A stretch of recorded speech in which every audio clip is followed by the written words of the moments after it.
Hey, it's Amanda Green here, and I am in my room with Cohen. So the husband's talking on the phone outside, so there's a little bit of noise going on, but I wanted to at least get back to you with the news from the specialists. So when we went to Darwin the other day, his co-eds were trying a dummy out to see if that will help him self-soothe. Excuse me.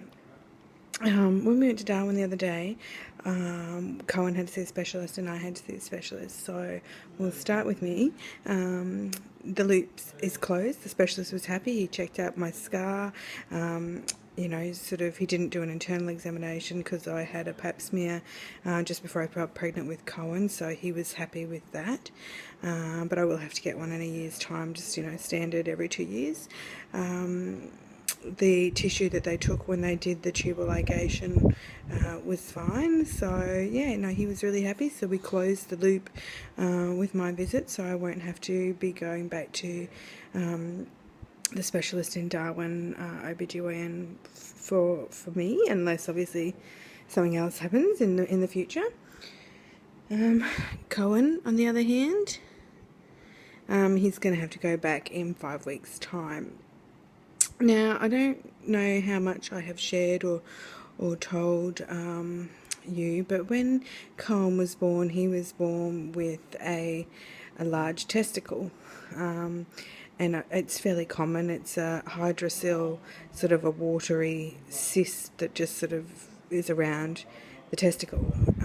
And before we were allowed to leave the hospital, they did an ultrasound on his testicles.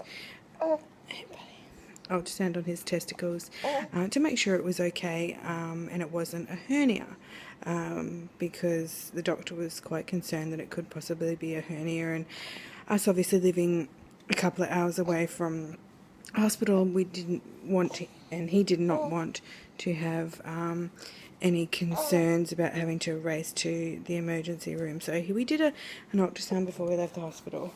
You okay, buddy? You okay? I'll just settle him and I'll get back to you. Okay, so I'm rocking, so if I'm bopping, that's what I'm doing. Okay, so we did the ultrasound before we were allowed to leave the hospital. So at the checkup, he said and confirmed that, we knew obviously when we had the ultrasound, because they weren't going to let us leave the hospital if it was a hernia, but he confirmed again that it was the hydrocele, like a watery cyst around the testicle. But he said also that the other testicle, so the smaller one that looked normal, that didn't have the cyst on it, was twisting, or there was a technical name for it, torsion or something. But it was basically cutting off the circulation to the testicle, whatever it was. It just twisted and was doing like a little contortion act. And like I said, he did give a technical name for it, but I was just like, what? So the testicle that we thought was good appears to be strangling itself. So it is half the size of the one that is in the watery sac and is basically, strangling itself. So we're going to have to go back in 5 weeks' time for another ultrasound to see if there's any sort of improvement in the cyst size, so that the cyst just sort of drains and goes away, and what's going to happen with the other testicle. So worst case scenario, the smaller testicle, the one that doesn't have the cyst, is going to slowly shrivel up and die, and Cohen will be left with one testicle.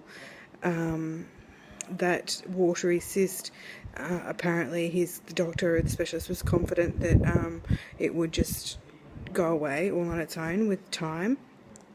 Worst case scenario, the other testicle though will basically just shrivel up and die, which sort of freaked me out a little bit. I know he's only 6 weeks old, but I was you know, I want him to be able to live a full and total life, and, you know, be able to have children if he chooses to have children, and all that sort of, you know, lovely stuff in his future.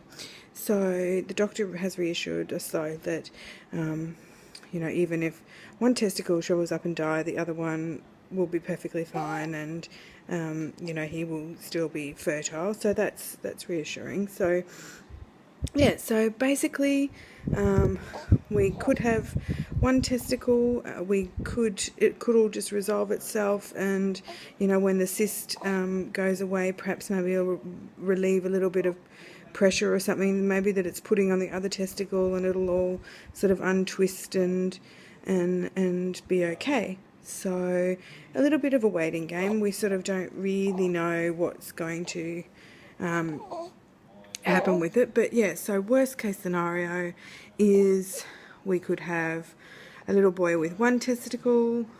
Best case scenario is everything just rights itself and everything's okay. So we're still in a little limbo. 5 more weeks and we'll find out.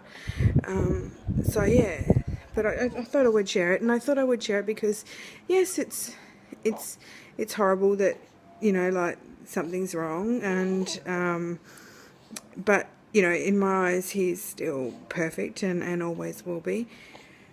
And there are certainly a lot more people out there that have things that are really, really seriously wrong with them, and, you know, like, this is just a little thing and he's fine, and he's, hey buddy, he is just perfect in my eyes. So whatever happens, and yeah, I'll keep you posted on how he goes, and whether he's just going to be left with one testicle, or whether the other one will right itself and be okay.